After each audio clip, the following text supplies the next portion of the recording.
Hello students, how are you. Students, आज के lecture में हम एब्सोल्यूट कन्वर्जेंस टेस्ट को देखेंगे। ये टेस्ट हमें कहता है कि आपके पास गिवन सीरीज़ है, ठीक है। अगर आप उस सीरीज़ की एब्सोल्यूट वैल्यू लेते हैं और आप चेक करते हैं कि आया कि वो कन्वर्जेंट है या डाइवर्जेंट है, और अगर आपके पास वो सीरीज़ कन्वर्जेंट हो जाती है तो आप कहेंगे कि वो आपकी जो गिवन सीरीज़ है वो एब्सोल्यूटली कन्वर्जेंट है, क्योंकि आपने उसकी एब्सोल्यूट वैल्यू ली और देन आपने चेक किया कि वो कन्वर्जेंट है। तो इस वजह से हम कहेंगे कि आपकी जो गिवन सीरीज़ है वो एब्सोल्युटली कन्वर्जेंट है। फॉर एग्जांपल, ये मैंने एक एग्जांपल लिखी है। हमने एब्सोल्यूट कन्वर्जेंस टेस्ट को यूज़ करते हुए देखना है कि ये कन्वर्जेंट है या डाइवर्जेंट है।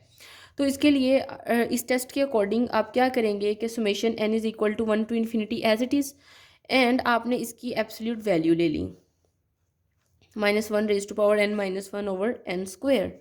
तो स्टूडेंट्स, यहाँ से आपने देखा कि अगर हम इसकी एब्सोल्यूट वैल्यू लेंगे, जाहिर है कि आपके पास ये एक सीक्वेंस है।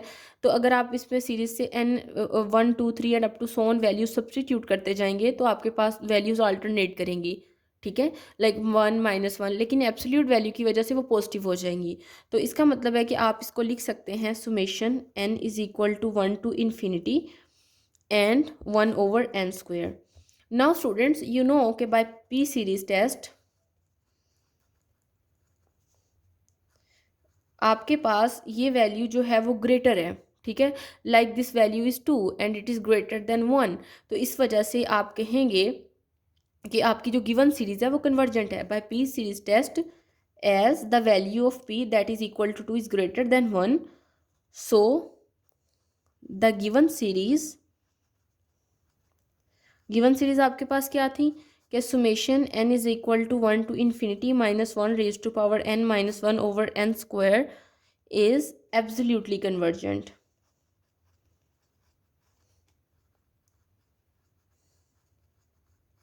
ओके, नाउ स्टूडेंट्स, हम एक और एग्जांपल देखते हैं जिसमें हमसे कहा गया है कि the question is summation n is equal to 1 to infinity -1 raise to power n -1 is divided by n।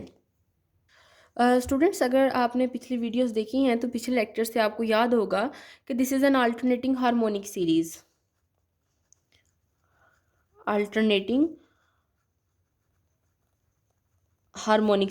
और पिछले लेक्चर में मैंने आपको बताया था कि आपके पास जो अल्टरनेटिंग हार्मोनिक सीरीज़ है वो कन्वर्जेंट होती है, लेकिन जो आपके पास simple harmonic series that is equal to 1/n, तो पी सीरीज़ टेस्ट के अकॉर्डिंग वो आपके पास डाइवर्जेंट होती है।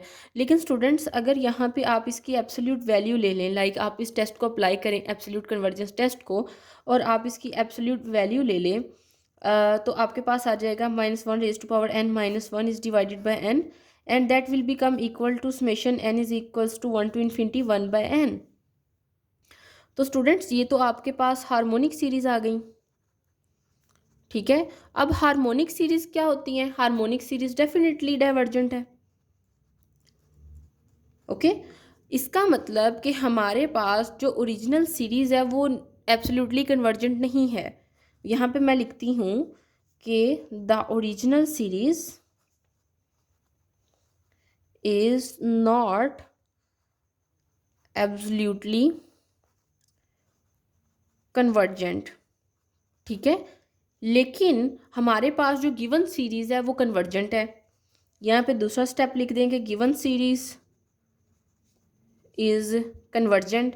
तो इस तरह की सीरीज के जो आपके पास ऑलरेडी जो है वो तो कन्वर्जेंट हो, लेकिन आपके पास जो आप उसकी एब्सोल्यूट वैल्यू लेके आंसर आए वो कन्वर्जेंट ना हो, तो आप इस तरह की सीरीज को कहते हैं कि वो कंडीशनली कन्वर्जेंट है, ठीक है।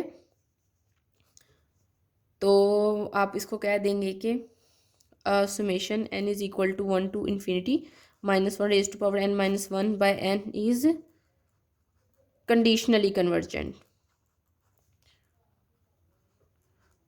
Now students, this is all about today's lecture, जिसमें हमने देखा कि एब्सोल्यूट कन्वर्जेंस टेस्ट क्या है। हमारे पास टेस्ट को देखा और हमने उसकी दो एग्जांपल्स देखी कि जिसमें हमने चेक किया कि एक जो सीरीज़ थी हमने एब्सोल्यूट वैल्यू ली और वो हमारे पास एब्सोल्युटली कन्वर्जेंट थी, और इसी के ब्रैक्स हमने एक दूसरी सीरीज़ ली कि जो एब्सोल्यूट वैल्यू लेने से डाइवर्जेंट आती है बट ओरिजिनली वो कन्वर्जेंट है।